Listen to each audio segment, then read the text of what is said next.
नाज़रीन हिन वक्त मां मौजूद आहियां अफ़ज़ल ख़ान खोसो रोड ते। अफ़ज़ल ख़ान खोसो रोड ते जेका टफ़टाइल लगी है ये तकरीबन मानसून की बरसातुनि को पहिरों लगी हुई, लेकिन मानसून की बरसात को पोइ इहा टफ़टाइल मुकम्मल तौर ख़राब थी वई है। मुख़्तलिफ़ जायुनि ते खॾा पइजी विया आहिनि, टफ़टाइल जाते जाते लॻल आहे उते रोड हेठि मथे थी वियो आहे। उनखां अलावा अफ़ज़ल ख़ान खोसो रोड जेको ही एयरपोर्ट की तरफ़ चौक ताईं वञे थो, विच में इहो जेको सॼो रोड आहे या जे विच में ओसे पासे वारियूं जेकियूं घिटियूं आहिनि, इन्हनि घिटियुनि में काथे काथे टफ़टाइल जो कमु थियल आहे ऐं काथे काथे उहो अधु में छॾे हलिया विया आहिनि। ऐं मोस्टली हिते जेके घिटियूं आहिनि उन्हनि में ड्रेनेज जो जेको पाणी आहे उहो रोडनि ते बीठो आहे। ऐं अफ़ज़ल ख़ान खोसो रोड जेको एयरपोर्ट रोड ताईं वञे थो, इहो मुकम्मल रोड तबाह थी चुको आहे।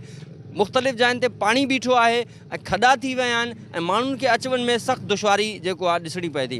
वधीक इन बारे में इलाइक़े वासियुनि जो छा चवणु आहे, अचो त उन्हनि सां ॻाल्हायूं। सर ये जी टफ़टाइल आहे गुज़िरियल 4-5 महीननि खां लगी आई आहे। मथे हिकिड़ी बारिश पई आहे, उनखां पोइ टफ़टाइल जी हालत तव्हां ॾिसो था पाण पूरे शहर जी हालत। अफ़ज़ल ख़ान खोसो रोड जी छा हूंदी आहे, उहो बि कम भी अधु में रुकियो पियो आहे।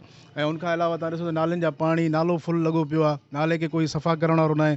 सफ़ाई बस फॉर्मेलिटी पंहिंजे तौरु जेको भी आहे, ॿ गोॾड़ा हणी करे अलातवार थी था वञनि। उनखां पोइ MNA भी ज़ाहिर न आहे, तव्हांजो MPA भी ज़ाहिर न आहे।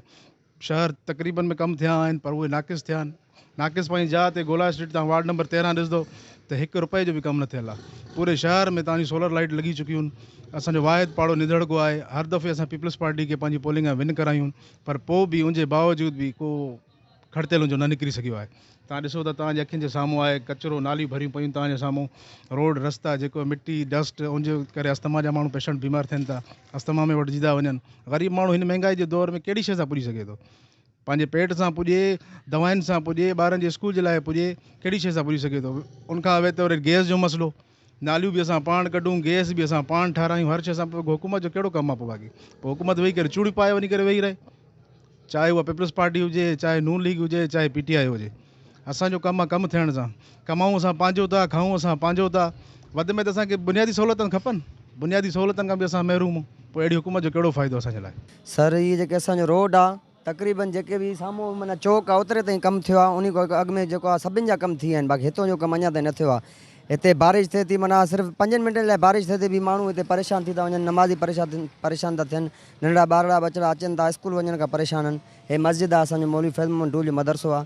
हितां माना माण्हू ईंदा आहिनि निमाज़ पढ़ण जे लाइ, जुमे निमाज़ लाइ भी वॾी परेशानी थिए थी। डेली हितां गंदगी लगी पई आहे, टफ़टाइल जो कमु साम्हूं चौक ताईं लॻल आहे, बाक़ी हिते सॼो रोड असांजो जेको आहे लावारिस लॻो पियो आहे।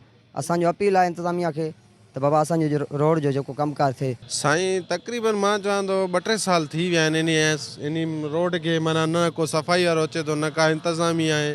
माण्हुनि खे तकलीफ़ आहे ॾाढी। नमाज़ी माण्हू टपनि था, लेडीज़ टपे थी, 2-3 दफ़ा लेडीज़ किरी पई आहे, रक्षा किरी पवंदा आहिनि।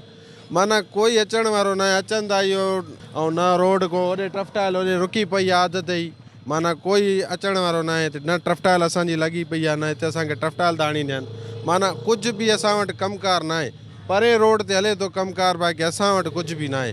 माना असां वटि न साफ़ सफ़ाई आहे, न ॿुहारी वारो को अचे थो, न को पाणी वारो कढण को, नाली भरियूं पयूं आहिनि, माना नालियुनि में गंद कचिरो पियो आहे, नालो भरियो पियो आहे, माना कोई सफ़ाई न आहे, को निज़ाम न आहे। असां चऊं था असांखे सफ़ाई खपे ऐं असांखे टफ़टाइल हणी ॾियनि, नाले जी सफ़ाई करनि, नाले खे या ख़तमु कयो वञे, नालियूं असांखे ठाहे ॾियनि, असांखे माना हिकिड़ो साफ़ सुथरो माहौल करे ॾियनि। जी नाज़रीन, इलाइक़े वासियुनि जी अवां ॻाल्हियूं ॿुधियूं, हुननि जो ही चवणु आहे त काफ़ी अरसे खां हिन रोड ते को तरक़ियाती कमु न आहे थियो।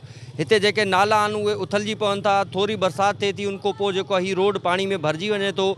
नमाज़ी जेके आहिनि उहे सही तरह नमाज़ लाइ नथा वञी सघनि, ख़वातीन हितां गुज़रनि थियूं, 2-3 दफ़ा ख़वातीन भी हिते भी किरियूं आहिनि ऐं रिक्शा भी जेके आहिनि उहे हिते किरनि था। उन्हनि इंतिज़ामिया कई आहे, घुर कई आहे त असांजे रोड ते टफ़टाइल लॻाई वञे ऐं ड्रेनेज जे निज़ाम खे जेको आहे सही कयो वञे ऐं साफ़ सफ़ाई खे मेंटेन कयो वञे। कैमरामैन सलीम गोलो सां गॾु आबिद अली मंगरो, जैकब न्यूज़, जैकबाबाद।